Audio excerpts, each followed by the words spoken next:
Movie की शुरुआत में हम देखते हैं कि कोचाबाम्बा नाम के एक देश में एक फिल्म क्रू आता है अपनी फिल्म की शूटिंग करने के लिए, और उस फिल्म का डायरेक्टर सेबेस्टियन था। फिल्म के ऑडिशन देने के लिए बहुत सारे लोग आए हुए थे।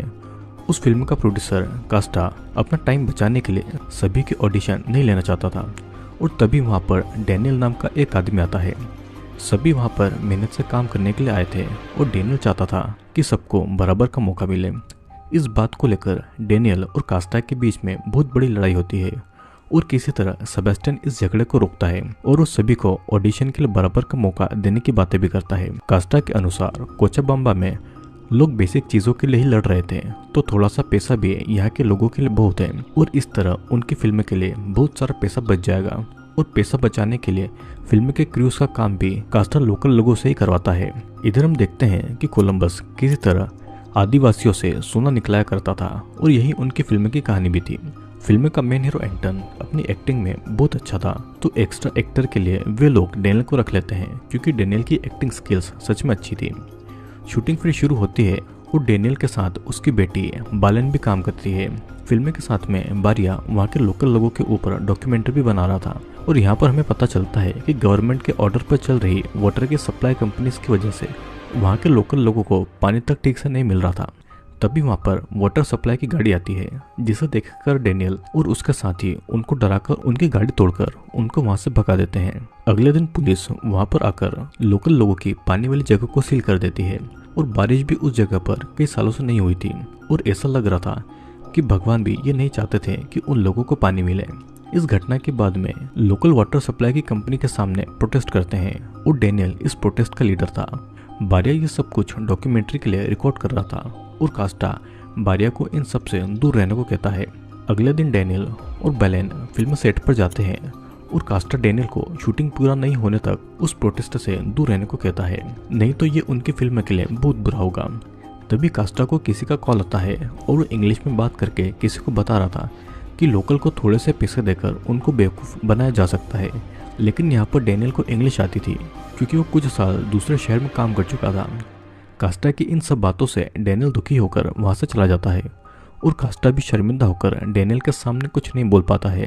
अब अगले दिन फिल्म की शूटिंग में डेनियल की एक्टिंग की सभी लोग तारीफ करते हैं। कास्टा और डेनियल एक दूसरे को देखते हैं, लेकिन वे दोनों कुछ बातें नहीं करते हैं, और यही सब सोचकर रात को कास्टा सो नहीं पाता है, और डेनियल के घर जाकर वो उसके बिहेवियर के लिए उससे माफ़ी मांगता है, जिस पर डेनियल भी उसे एक अच्छा इंसान की तरह माफ़ कर देता है। शूटिंग इसी तरह चलती जा रही थी, और धीरे धीरे कास्टा लोकल्स की बातों को समझने लगा था। यहाँ पर डेनियल लोगों को कुछ दिनों के लिए अपना प्रोटेस्ट रोकने के लिए मना रहा था, लेकिन लोग अपने हक के लिए लड़ना चाहते थे। तब डेनियल भी अपने लोगों के लिए प्रोटेस्ट में जोरों शोरों से जुड़ जाता है। कास्टा और सेबेस्टियन डेनियल की इस हरकत को देख लेते हैं। अब उसी दिन एक पार्टी के दौरान कास्टा और सेबेस्टियन टाउन के मेयर से मिलते हैं, और दोनों टाउन के मेयर से वहाँ के लोकल लोगों की वाटर सप्लाई और बाकी के प्रॉब्लम के बारे में बातें करते हैं, और टाउन का मेयर उनकी बातों को इग्नोर कर देता है। अब धीरे धीरे देश की हालत खराब हो रही थी, और वार के टाइम पर फिल्म के क्रू वहाँ से अपने देश वापस लौटना चाहते थे, लेकिन सेबेस्टियन फिल्म खत्म किए बिना वहाँ से नहीं जाना चाहता था। फिल्म के बारे में बात करने के लिए वे सभी डेनियल के घर पर जाते हैं, और कास्टा डेनियल को पूरी फिल्म करने के लिए पैसों का लालच देता है, ताकि वो शूटिंग चलने तक प्रोटेस्ट नहीं करें। डेनियल शूटिंग के लिए मान जाता है, लेकिन वो कभी भी अपने लोगों के हक के लिए लड़ना नहीं छोड़ेगा। अगले दिन शूटिंग पे सभी लोग डेनियल का वेट कर रहे थे, लेकिन डेनियल तो आया ही नहीं था, और पूरे क्रू का एक और शूटिंग का दिन बेकार चला गया था। अब रात को न्यूज़ से फिल्म क्रू को ये पता चलता है कि प्रोटेस्ट के समय पुलिस ने डेनियल को अरेस्ट कर लिया है, और उसे बुरी तरह मारा पीटा है। कास्टा की अथॉरिटी के साथ में अच्छी पहचान थी, तो वो अपने कनेक्शन की मदद से डेनियल को जेल से बाहर निकालने में लग जाता है। पुलिस स्टेशन में पुलिस सिर्फ शूटिंग के लिए ही डेनियल को छोड़ने के लिए राजी हुई थी, और शूटिंग खत्म होने पर पुलिस फिर से उसे जेल में डाल देगी। सेबेस्टियन और कास्टा ये नहीं चाहते थे कि डेनियल फिर से जेल में जाए। ये भी हो सकता है कि डेनियल इसके बाद में जिंदा नहीं बचे, क्योंकि पुलिस उसे पीट पीट कर मारना चाहती थी। फिर भी दोनों पुलिस की बात मानकर शूटिंग के लिए डेनियल को अपने साथ में ले जाते हैं। डेनियल को इस बारे में कुछ नहीं पता था, और दोनों को एक और मौका देने के लिए थैंक यू भी कहता है। अगले दिन डेनियल अपने कमाल की एक्टिंग से अपना शूट खत्म करता है, और क्रू मेंबर सेलिब्रेट कर ही रहे थे कि तभी वहाँ पर पुलिस आकर डेनियल को बिना कुछ बोले अरेस्ट कर लेती है। और ये देखकर डेनियल के दोस्त पुलिस को रोकते हैं और यहाँ तक कि पुलिस की कार भी पलट देते हैं।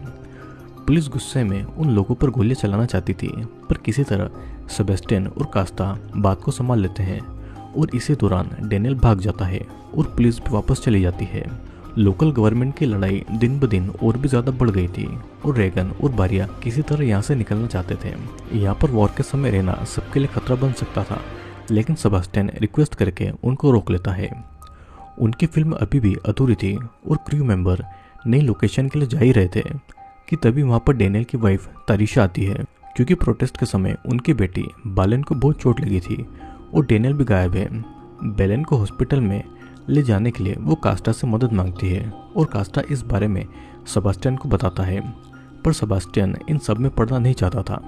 सेबेस्टियन को बस अपने क्रू मेंबर्स को बचाना था। कास्टा तारिशा की मदद के लिए वहाँ पर रुक जाता है और सेबेस्टियन अकेली सारे क्रू को लेकर एक अच्छी और सेफ प्लेस के लिए निकल जाता है। अब वॉर के बीच में किसी तरह एक छोटे से क्लिनिक में तारिशा और कास्टा को बालेन मिल जाती है और बालेन बुरी तरीके से जख्मी थी। इस तरफ film crew police checkpoint पर रुक जाते हैं। वे ये नोटिस करते हैं कि वहाँ के लोकल लोगों को बुरी तरह से एब्यूज किया जा रहा है। ये सब देखकर क्रू मेंबर अपनी सेफ्टी के लिए डर रहे थे और पुलिस उनको एयरपोर्ट तक जाने देती है।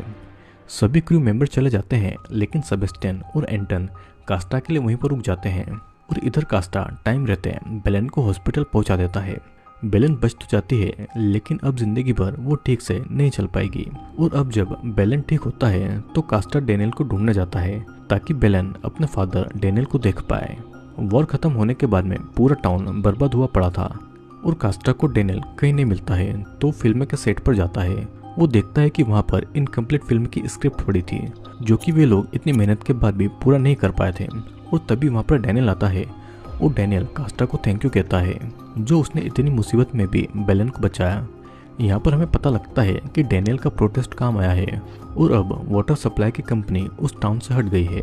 फिर जाने से पहले डेनियल कास्टा को एक गिफ्ट देता है और आखिरी बार दोनों एक दूसरे को गले लगाते हैं। कास्टा फिर डेनियल के गिफ्ट को खोलकर देखता है तो वो गिफ्ट एक पानी की बोतल थी। और ये मूवी इसी के साथ में यहीं पर एंड होती है। दोस्तों, इस मूवी में एक फिल्म का क्रू कोचाबाम्बा पर शूटिंग करने आती है और वाटर सप्लाई कंपनी की वजह से वहाँ के लोगों को पीने के लिए पानी तक नहीं मिलता था।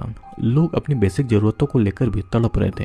कास्टा पहले सोचता है कि थोड़े से पैसों के लिए टाउन के लोग कुछ भी कर लेंगे, पर धीरे धीरे वहाँ के लोकल लोगों की प्रॉब्लम को समझकर उसे भी रियलाइज होने लगा था कि लोग अपने हक के लिए ही लड़ रहे हैं। मूवी के एंड में जो डेनियल ने कास्टा को पानी की बोतल गिफ्ट में दी थी, इससे हमें यही समझ पाते हैं कि पानी हम लोगों के लिए आसान चीज़ है, लेकिन वही पानी डेनियल जैसे लोगों के लिए सोने के बराबर है। दुनिया में सभी की बेसिक चीज़ों की नीड अलग अलग होती है और इसका ये मतलब तो बिल्कुल भी नहीं है कि किसी दूसरे के लिए उस चीज़ का भी कोई मोल नहीं हो।